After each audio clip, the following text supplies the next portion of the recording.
नमस्कार दोस्तों, आपका स्वागत है आरपीएससी राजपथ में। आज हम कक्षा 9 की इतिहास की पुस्तक राजस्थान का स्वतंत्रता आंदोलन एवं शौर्य परंपरा के अध्याय 5 राजस्थान में जन जागृति और प्रजामंडल भाग 2 का अध्ययन करेंगे। जी बिल्कुल। तो आज की इस विस्तृत जयपुर में इस जन जागृति का श्री गणेश किया था श्री अर्जुन लाल सेठी जी ने। उनकी सोच वो शुरुआती बीज थी जिसने आगे चलकर प्रजामंडल नाम के एक विशाल वट वृक्ष का रूप लिया। और इस बीज को सींचने का काम किया 1927 में जमनालाल बजाज द्वारा स्थापित चरखा संघ ने।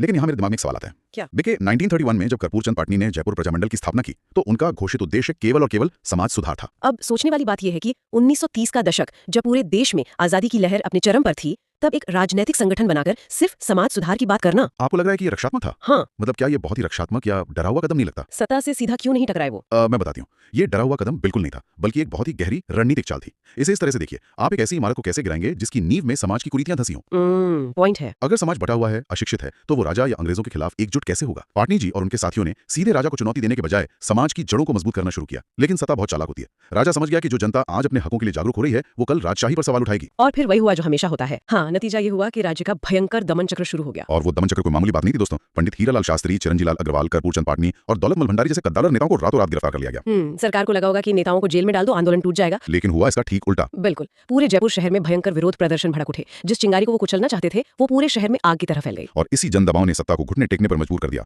अगस्त 1939 में राज्य सरकार और प्रजामंडल के बीच एक ऐतिहासिक समझौता हुआ। अरे वाह। हाँ, सरकार को न सिर्फ प्रजामंडल को आधिकारिक मान्यता देनी पड़ी, बल्कि जमनालाल बजाज सहित सभी कार्यकर्ताओं को रिहा भी करना पड़ा। ये सच में एक बहुत बड़ी मनोवैज्ञानिक जीत थी। लेकिन असली ड्रामा तो इसके बाद शुरू होता है। मतलब 1940 में पंडित हीरालाल शास्त्री प्रजामंडल के अध्यक्ष बनते हैं। 1941 में तीसरा अधिवेशन होता है और फिर आता है 1942 का साल, गांधी जी का भारत छोड़ो आंदोलन। बिल्कुल। और यहीं जयपुर प्रजामंडल के भीतर एक बहुत गहरा वैचारिक मतभेद पैदा हो जाता है। ये इतिहास का एक बहुत ही नाजुक मोड़ है। जयपुर प्रजामंडल दो गुटों में बट गया। एक गुट का मानना था कि जयपुर को भी पूरे देश के साथ मिलकर अखिल भारतीय भारत छोड़ो आंदोलन में कूद पड़ना चाहिए। जो कि स्वाभाविक लगता है। हाँ, लेकिन दूसरा गुट, जिसका नेतृत्व खुद हीरालाल शास्त्री कर रहे थे, उनका नजरिया बिल्कुल अलग था। वो सीधे तौर पर इस राष्ट्रीय आंदोलन के पक्ष में नहीं थे। रुकिए, ये बात हजम करना थोड़ा मुश्किल है। 1942 का आंदोलन स्वतंत्रता संग्राम का सबसे बड़ा क्षण था और जयपुर प्रजामंडल के नेता कह रहे हैं कि हम इसमें हिस्सा नहीं लेंगे। क्या इसे बाकी देश के स्वतंत्रता सेनानियों के साथ एक बड़ा धोखा नहीं माना गया? ऊपर से देखने पर यह धोखा लग सकता है, लेकिन इसके पीछे की कूटनीति को समझने के लिए एक उदाहरण लेते हैं। मान लीजिए आप एक ऐसे जहाज पर हैं जिसमें पानी भर रहा है। ठीक है। तो हमारा पूरा ध्यान आपस में लड़ने में चला जाएगा और जहाज डूब जाएगा। पहले जहाज के सुराख बंद करते हैं, कुछ शर्तें मनवाते हैं और कप्तान से बाद में निपट लेंगे। अच्छा, तो ये रणनीति थी। हाँ, शास्त्री जी का तर्क यही था कि अगर वो रियासत से सीधे टकराएंगे तो जो थोड़ा बहुत सामाजिक सुधार का काम चल रहा है वो भी ठप पड़ जाएगा। और इसी वैचारिक मंथन और बाबा हरिश्चंद्र के अल्टीमेटम का नतीजा था सितंबर 1942 का मशहूर जेंटलमैन्स एग्रीमेंट। जयपुर के प्रधानमंत्री सर मिर्जा इस्माइल और शास्त्री जी के बीच हुआ यह समझौता किसी मास्टर स्ट्रोक से कम नहीं था। बिल्कुल नहीं था। इसकी 5 शर्तें थीं और हर एक शर्त तत्कालीन राजनीति की पूरी बिसात खोलकर रख देती है। अगर हम पहली शर्त देखें तो वो थी कि युद्ध के लिए राज्य सरकार कोई जनधन की सहायता नहीं देगी। मतलब जयपुर रियासत अंग्रेजों की युद्ध मशीनरी का हिस्सा नहीं बनेगी। बहुत बड़ी बात थी। और दूसरी शर्त थी कि प्रजामंडल को शांतिपूर्वक युद्ध विरोधी अभियान चलाने की पूरी आजादी होगी। लेकिन तीसरी शर्त मुझे सबसे ज्यादा हैरान करती है। इसके मुताबिक ब्रिटिश प्रांतों के जो भी आंदोलनकारी भागकर जयपुर आएंगे, उन्हें राज्य में प्रवेश करने से रोका नहीं जाएगा। मतलब इसका सीधा सा मतलब है कि जयपुर के महाराजा ने अपने ही राज्य को ब्रिटिश सरकार के बागियों के लिए एक सुरक्षित पनाहगाह बना दिया, वो भी अंग्रेजों के नाक के नीचे। है ना कमाल की बात। और चौथी शर्त में महाराजा ने वादा किया कि जनता को उत्तरदायी शासन देने के लिए जल्द ही कार्रवाई की जाएगी। इसके बदले में जो 5वीं शर्त प्रजामंडल ने मानी वो ये थी कि प्रजामंडल महाराजा के विरुद्ध कोई सीधी कार्रवाई नहीं करेगा। लेकिन जाहिर है हर कोई इस कूटनीति से सहमत नहीं था। कुछ युवा और असंतुष्ट नेताओं को लगा कि यह समझौता क्रांति की भावना के खिलाफ है, इसलिए उन्होंने प्रजामंडल से अलग होकर अपना खुद का आजाद मोर्चा बना लिया। हाँ, उन्होंने डटकर आंदोलन चलाया। बिल्कुल, लाठियां खाई और जेल भी गए। हालांकि 1945 में पंडित जवाहरलाल नेहरू के सीधे हस्तक्षेप और प्रयासों के बाद आजाद मोर्चे का वापस प्रजामंडल में विलय हो गया। और इस पूरी जद्दोजहद के बीच संवैधानिक सुधारों का पहिया भी तो घूम रहा था। अक्टूबर 1942 में सुधारों के लिए एक समिति बनी और 1945 आते आते जयपुर में 2 सदनों वाली व्यवस्थापिका की स्थापना हो गई। और मजेदार बात यह रही कि जब इसके चुनाव हुए तो प्रजामंडल ने अपनी ताकत साबित कर दी। उन्होंने प्रतिनिधि सभा में 27 और परिषद में 3 सीटें जीतकर अपना दबदबा कायम किया। सही कहा। और इस सफर का अंत 24 जुलाई 1947 के ऐतिहासिक दिन हुआ जब जनता के भारी दबाव के चलते जयपुर नरेश ने भारतीय संघ में सम्मिलित होने की घोषणा कर दी। मंत्रिमंडल का विस्तार हुआ जिसमें हीरालाल शास्त्री मुख्यमंत्री बने और उनके साथ देवी शंकर तिवारी, दौलतमल भंडारी व टीकाराम पालीवाल जैसे नेता भी शामिल हुए। अंततः 30 मार्च 1949 को जयपुर का विशाल राजस्थान संघ में विलय हुआ। महाराजा सवाई मानसिंह राज प्रमुख बने, उदयपुर के महाराणा महाराज प्रमुख और कोटा के महाराव उपराज प्रमुख बने। तो जयपुर की कहानी हमें सिखाती है कि राजनीति में धैर्य और समझौते की भी अपनी जगह होती है। लेकिन अगर हम यहाँ से अलवर की तरफ चलें तो वहाँ की जमीनी हकीकत एकदम अलग थी। बिल्कुल अलग। वहाँ कूटनीति से ज्यादा सीधा दमन और जमीनी संघर्ष देखने को मिलता है। अलवर के जन आंदोलन की बुनियाद सुनकर मेरे मन में गहरी श्रद्धा पैदा होती है। पंडित हरिनारायण शर्मा ने वहाँ जो किया वो आज के दौर में भी एक मिसाल है। हाँ बिल्कुल। उन्होंने सीधे राजनीति करने के बजाय समाज के 3 सबसे कमजोर वर्गों को उठाया। उन्होंने अस्पृश्यता निवारण संघ, वाल्मीकि संघ और आदिवासी संघ की स्थापना की। दोस्तों कल्पना कीजिए उस दौर में जब छुआछूत चरम पर थी, एक नेता अपनी राजनीतिक लड़ाई की नींव इन वर्गों के उत्थान पर रख रहा है। और यही वजह थी कि अलवर की जनता उनके साथ इतनी गहराई से जुड़ी। लेकिन अलवर की रियासत और ब्रिटिश सरकार के रिश्ते बहुत ही पेचीदा थे। मार्च 1933 में एक बड़ी घटना हुई। ब्रिटिश सरकार ने महाराजा जयसिंह को गद्दी से हटाकर तेज सिंह को गद्दी पर बैठा दिया। और इस सत्ता परिवर्तन का जनता ने बहुत ही उग्र विरोध किया। हाँ, और इसी उथल पुथल के बीच 1938 में अलवर राज्य प्रजामंडल की स्थापना होती है। और जैसे ही स्थापना हुई, पंडित हरिनारायण शर्मा और कुंज बिहारी लाल मोदी को सलाखों के पीछे डाल दिया गया। वैसे यहाँ दोस्तों एक विचारणीय बिंदु उभर कर आता है। हम देखते हैं कि ज्यादातर प्रजामंडलों की स्थापना या उनमें तेजी 1938 ईस्वी के आसपास ही आई।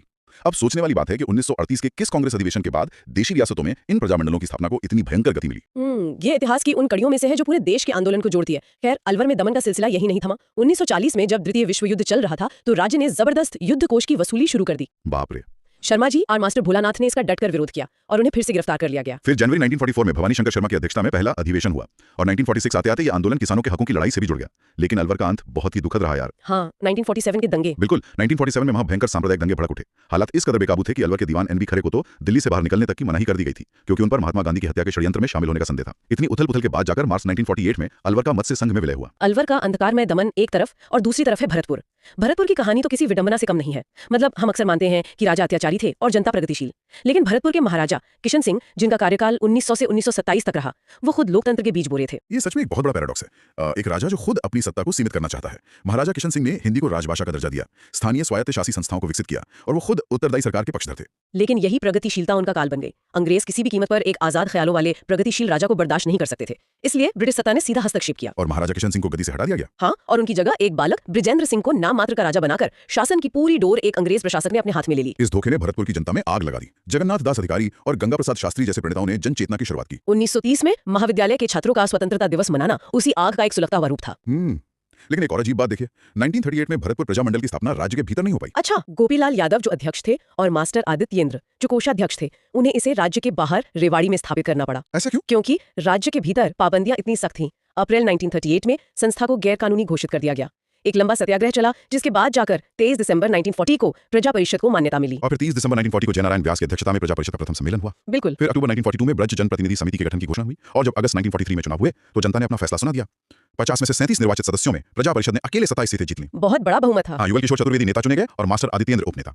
हालांकि राज्य के रवैये से परेशान होकर बाद में उन्होंने परिषद का बहिष्कार कर दिया। फिर 23 मई 1945 को बयाना में दूसरा अधिवेशन हुआ। सत्याग्रह और गिरफ्तारियों का दौर चलता रहा, लेकिन 1947 में स्थिति विस्फोटक हो गई। 14 जनवरी 1947 को जब वाइसराय वेवल और बीकानेर महाराजा शार्दुल सिंह भरतपुर आए तो जनता ने उनका स्वागत नहीं किया, बल्कि व्यापक विरोध प्रदर्शन किया और अलवर की तरह भरतपुर भी दंगों की भेंट चढ़ गया। मेवो और जाटों के बीच भयंकर दंगे हुए। 15 अगस्त 1947 का दिन जब पूरा देश आजादी के जश्न में डूबा था, उस वक्त भरतपुर सांप्रदायिक आग की लपटों में जल रहा था। ये सोचना भी रोंगटे खड़े कर देता है। सच में। अंततः 18 मार्च 1948 को भरतपुर का भी मत्स्य संघ में विलय हो गया। अब अगर हम सत्ता के सीधे और क्रूर दमन की बात करें तो धौलपुर और करौली का जिक्र आना लाजमी है। धौलपुर में चेतना का संचार 1918 में स्वामी श्रद्धानंद जी ने शुरू किया था। फिर 1936 में पंडित कृष्णदत्त पालीवाल ने धौलपुर प्रजामंडल की स्थापना की। लेकिन यहाँ जो 12 नवंबर 1946 को हुआ, वो सत्ता की गुंडागर्दी का चरम था। आप तासीन गांव अधिवेशन की बात कर रही हैं ना? हाँ, ये सुन के ही खून खोलता है। एक राज्य की चुनी हुई सरकार जिसका काम जनता की रक्षा करना है, वो प्रजामंडल के अधिवेशन को कुचलने के लिए बाकायदा किराए के गुंडे बुलाती है। दंगे फसाद करवाए जाते हैं। ये दिखाता है कि जब निरंकुश सत्ता को अपना अंत दिखाई देता है तो वो कितने निचले स्तर तक गिर सकती है। बिल्कुल। और हालात तब तक बेकाबू रहे जब तक सरदार वल्लभ भाई पटेल ने 17 फरवरी 1948 को सीधा दखल नहीं दिया। पटेल ने महाराजा को सीधे दिल्ली तलब किया और उन्हें उनके शासनाधिकार त्यागने पर मजबूर कर दिया। और करौली रियासत का सफर भी इसी तर्ज पर आगे बढ़ा। 1938 में त्रिलोकचंद माथुर, चिरंजीलाल शर्मा और मान सिंह के नेतृत्व में करौली प्रजामंडल बना।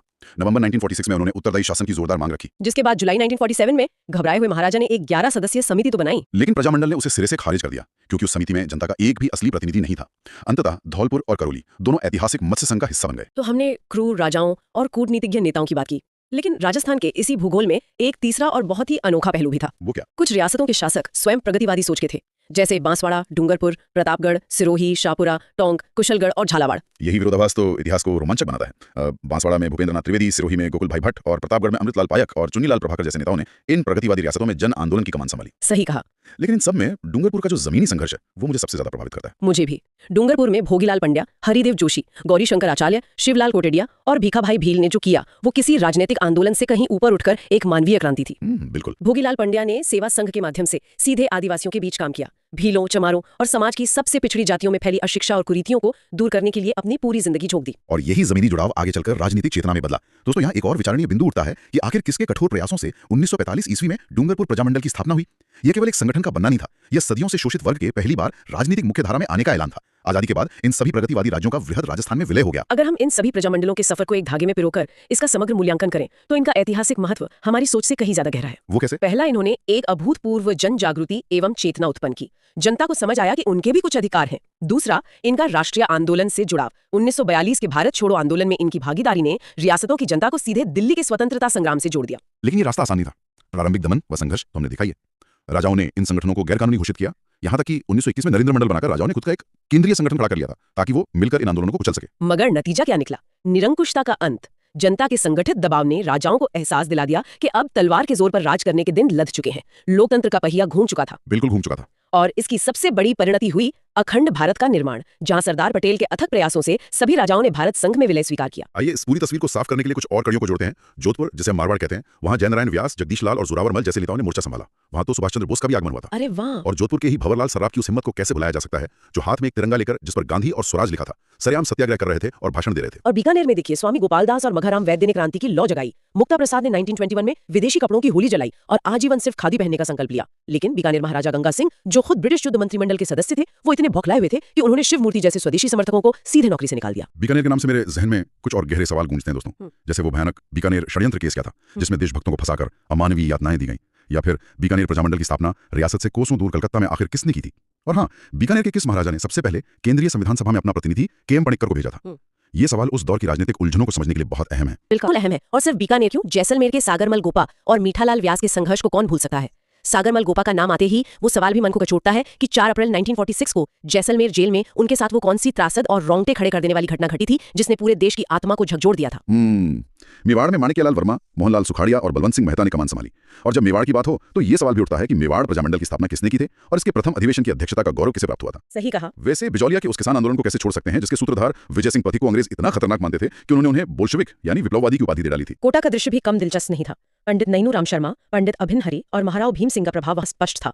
क्या हम भूल सकते हैं कोटा जन आंदोलन में छात्रों के उस उग्र प्रदर्शन की प्रमुख घटना को, जिसने पूरी रियासत को हिलाकर रख दिया था? वो तो बहुत ही उग्र था। उधर बूंदी में कांतिलाल, ऋषिदत्त मेहता और ब्रिज सुंदर शर्मा जन चेतना फैला रहे थे। अजमेर में 15 मार्च 1921 को मौलाना शौकत अली ने द्वितीय राजनीतिक सम्मेलन की अध्यक्षता कर एक बड़ा संदेश दिया था। इन समय कुछ किस्से तो इतने फिल्मी लगते हैं कि यकीन करना मुश्किल होता है। जैसे शाहपुरा के केसरी सिंह बारहट का लिखा हुआ चेतावनीरा चुंटिया, उस कविता के शब्दों में इतनी आग थी कि उसने महाराजा फतेह सिंह को दिल्ली दरबार जाने से ही रोक दिया। कमाल की ताकत थी उन शब्दों में। या फिर तरुण राजस्थान अखबार में राजद्रोहात्मक सामग्री छापने की घटना, जिसमें रामनारायण चौधरी सीना तान कर सामने आए और शोभालाल गुप्त को 2 वर्ष की कड़ी सजा काटनी पड़ी। और जयपुर की जमनालाल बजाज का त्याग देखिए, उन्होंने तिलक स्वराज कोष में उस जमाने में 1 लाख रुपए दान दे दिए। और इतना ही नहीं, अंग्रेजों द्वारा दी गई राय बहादुर की प्रतिष्ठित उपाधि भी उनके मुंह पर वापस मार दी। इन सभी घटनाओं को देखकर इतिहास के कुछ और बुनियादी सवाल हमारे सामने खड़े होते हैं दोस्तों, जिन्हें खोजना एक विद्यार्थी के लिए बहुत जरूरी है। जैसे 1888 ईस्वी में कांग्रेस के इलाहाबाद अधिवेशन में राजस्थान से आखिर किन प्रतिनिधियों ने भाग लिया था?